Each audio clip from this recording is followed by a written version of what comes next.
జై శ్రీమన్నారాయణ. అస్మద్గురుభ్యో నమ. నమ ఆత్మప్రదీపాయ సాక్షిణే పరమాత్మనే. నమో గిరాం విదూరాయ మనసశ్చేతసామపి. స్వయం ప్రకాశ స్వరూపుడైన ఈశ్వరుడు సకల ప్రాణులలో అంతరతమమగు ఆత్మరూపుడై సర్వమునకు సాక్షి అయి ఉన్నాడు. అట్టి ఈశ్వరుని స్వరూపము వాక్కులకు గాని మనస్సులకు గాని గోచరము కాదు.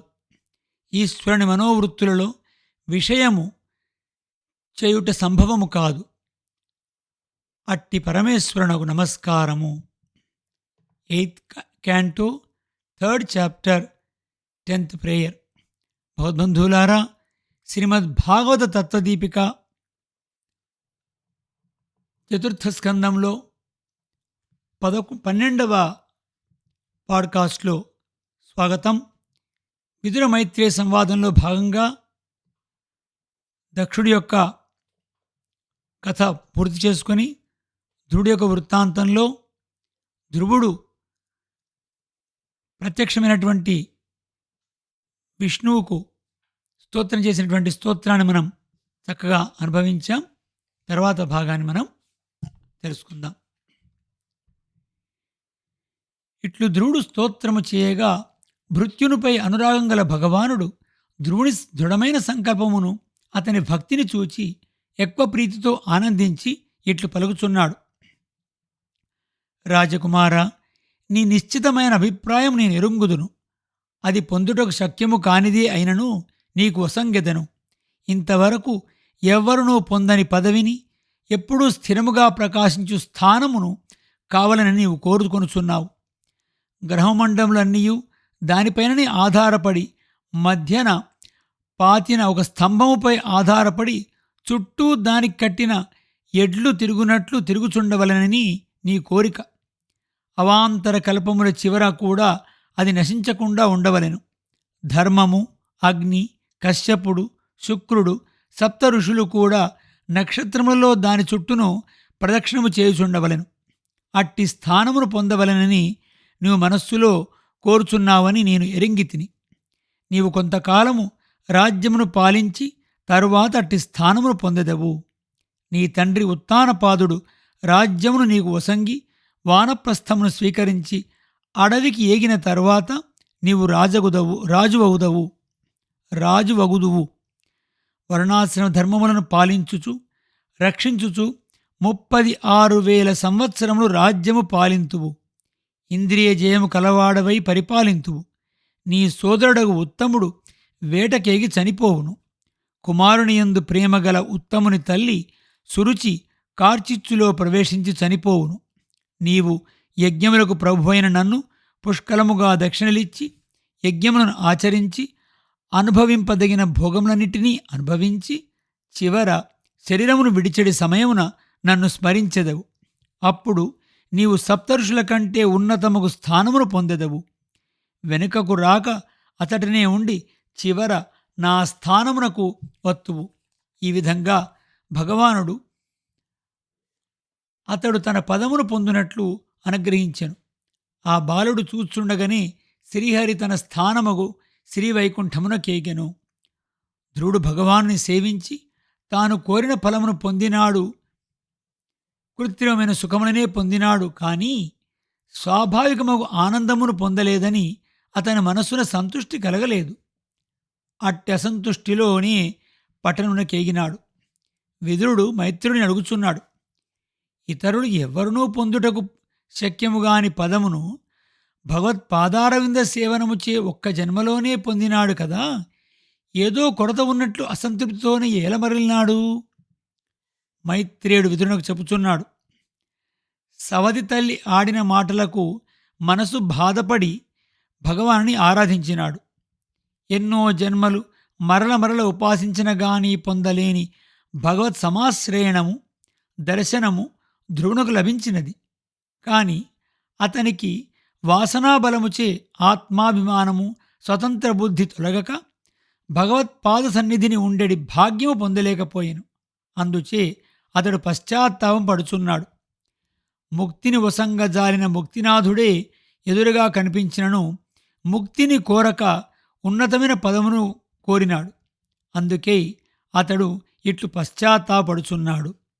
సనందాదులు ఊర్ధ్వరేతస్కులై అనేక జన్మలలో పొందిన భగవత్ సాక్షాత్కారమును నేను పొందగలిగి తిని. ఎంత భాగ్యశాలిని! ఏమి ప్రయోజనము? దీన్ని నిలుపుకొనలేక దూరమైతిని. ఎంత అదృష్టవంతుడను! నా దౌర్జన్యము చూడు. మరల జన్మలు పొందనవసరము లేకుండా శాశ్వతముగా సంసారమును అంతమొందించి తన వద్దనే ఉంచుకున జాలిన స్వామి పాదములను పొంది ఉండిపోయేడు ఒక పదవిని కోరాలి. కాని నేనట్లు కోరనైతిని. దేవతలే నా బుద్ధిని చలింపచేసినారు. ఎంతకాలం అనుభవించినను మరల క్రింద పడేవారు దేవతలు. వారు నేను వారికంటే ఉన్నతమైన పదవిని పొందుట సహింపలేక నా బుద్ధిని చలింపచేసినారు. ఈ సాంసారికమైన భోగములను కోరునట్లు చేసినారు. నారదుడు సూచన మాత్రముగా నాకు చెప్పినాడు, కానీ నేను గ్రహింపలేకపోతిని. ఈ సత్వరజస్తమో గుణములు గల మాయ అనగా ప్రకృతి మన ప్రయత్నముచే దాటగలిగినది కాదు. అందుచేతనే నేనే ఎట్టి కోరికను కోరినాను. నా సోదరుడే శత్రువని, వానికంటే ఉన్నతిని పొందవలనని కోరినాను. నేను కోరిన కోరిక వ్యర్థమైనది. జగత్తుకు అంతకు అంతరాత్మ అయిన భగవానుడు నా తపస్సుకు సంతసించి దర్శనమిచ్చినాడు. అయ్యో, ఎంత దురదృష్టవంతుడను! మరల సంసారమును కోరుకొంటిని. ఆ భగవానుడు అనుగ్రహించినచో కర్మవశుడను కాక స్వరాట్నై ముక్తైశ్వర్యం పొంది ఉండవచ్చును. ధనము లేనివాడు దురదృష్టవంతుడు సార్వభౌముని వద్దకు వెళ్ళి డొల్లు గింజలను కోరుకున్నట్లు భగవానుని చేరి సాంసారికమైన ఉన్నత పదమును కోరినాను. మైత్రేయుడిట్లు అనుచున్నాడు. ముకుంద పదారవింద పరాగము పొందడి భాగ్యము లభించినను భగవంతుని ధ్యానమే కావాలనడి కోరిక కలుగుట చాలా దుర్లభం. లోకభోగములందు ఆసక్తమై ఉన్న మనసు అదృష్టవశమున ఒకనాడు ఉన్నతిని పొందినను విషయ వాసనలు వదలవు. ధ్రువుడు తిరిగి వచ్చుచున్నాడని తెలిసెను. చనిపోయిన వాడు మరలి వచ్చుచున్నాడు అని నమ్మిక కలుగుట ఎంత కష్టమో అట్లే ఉత్తానపాదునకు ధ్రువకుమారుడు తిరిగి వచ్చుచున్నాడు అనిన మాటపై నమ్మకం కలుగుటలేదు. దురదృష్టవంతుడైన నాకు అంతటి భాగ్యము లభించునా అని బాధపడెను.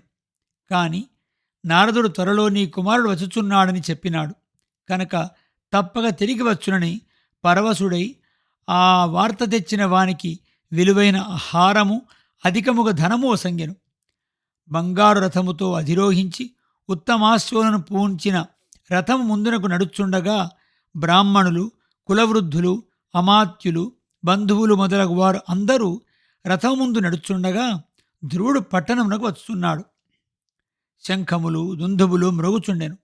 వేదఘోష, వేణు, వీణాది వాద్యములు సాగుచుండెను. పట్టణము నుండి కుమారుని చూడవలనని ఉత్సాహముతో సునీతి, సురుచి బంగారు పాలకీలో ఎక్కి ఉత్తముడు అను పేరు గల తన కుమారునితో కూడా ఎదురేగిరి. ఉత్తానపాదుడు తన కుమారుని చూచి రథము నుండి తొందరగా దిగినాడు. కుమారుని ప్రేమతో గాఢముగా ఆలింగనము చేసుకునినాడు. భగవంతుని పాదస్పర్శచే ఆధ్యాత్మికాది బంధములన్నీయూ తొలగిపోయిన వాని దేహమును తండ్రి గాఢముగా కౌగలించుకొనెను. తీవ్రమైన కోరికతో తన కుమారుని చల్లని ఆనంద భాష్పములతో తడుపుచూ శిరస్సుపై మూర్కొనినాడు. ధ్రువుడు తండ్రి పాదములపై పడి నమస్కరించినాడు. ఆశీర్వాదమును పొందినాడు. సజ్జన శ్రేష్ఠుడగు ధ్రువుడు తల్లులను ఇద్దరినీ సమముగా ఆదరముతో నమస్కరించెను.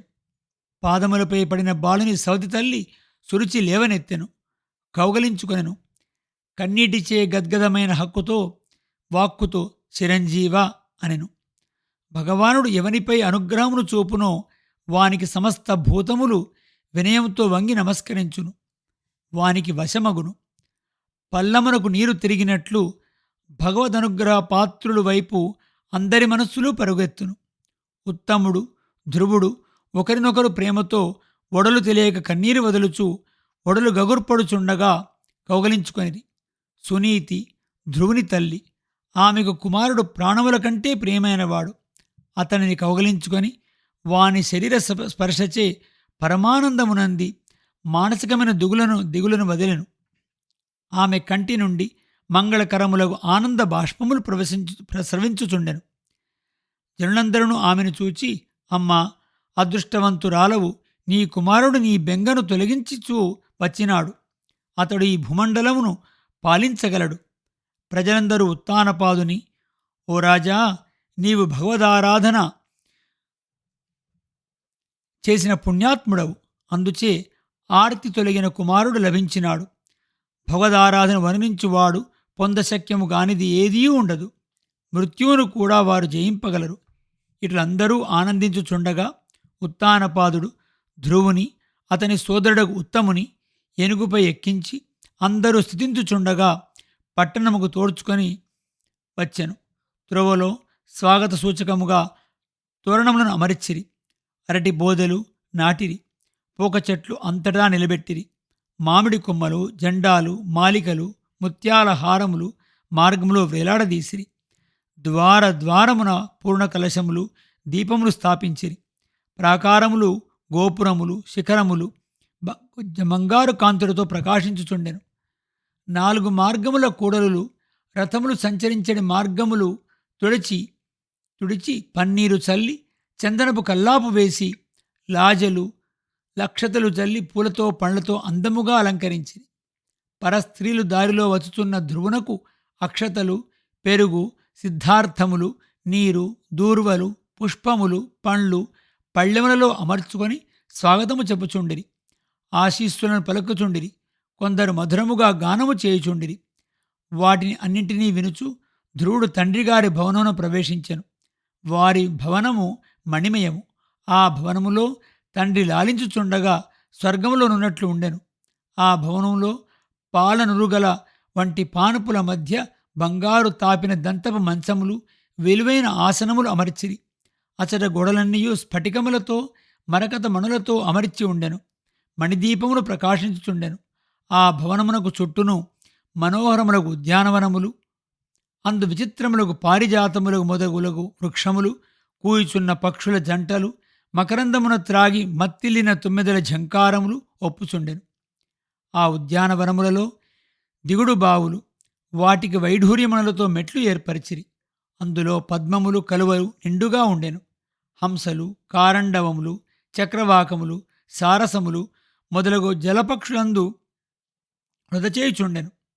రాజర్షి ఉత్తానపాదుడు తన కుమారుని ప్రభావమును విని చూచి ఆశ్చర్యమునొందెను. కొద్ది రోజుల తర్వాత అతనికి యవ్వనం వచ్చెను. మంత్రులందరూ ధ్రువుని పట్టాభిషేకమును సమ్మతించిరి. ప్రజలు అతనిని అభిమానించిరి. అందుచే రాజు ధ్రువుని రాజుగా పట్టాభిషేకం చేసెను. వార్ధక్యం వచ్చుడచే ఉత్తానపాదుడు విరక్తి కలవాడై ముక్త్యుపాయమును అన్వేషించుచు వనమునకేగెను. ఆ తర్వాతి భాగాన్ని మరో పాడ్కాస్ట్ మనం తెలుసుకుందాం. జై శ్రీమన్నారాయణ. అస్మద్గురుభ్యో నమః.